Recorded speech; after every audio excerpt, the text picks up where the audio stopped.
nagbago siya, Nay? Ano ko po yung, di ba, yung tuhod ko itong, di ba, hindi siya mabent nun. Ngayon, di ba, pag nitawan mo, babagsak. Mga ganyan. Nagalaw mo na. Sige. Oh, pero yung...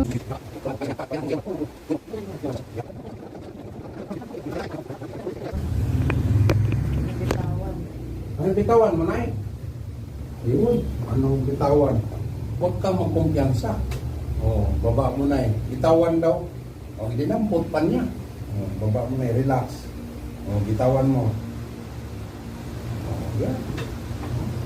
Ano na siya? Ganun ba yun?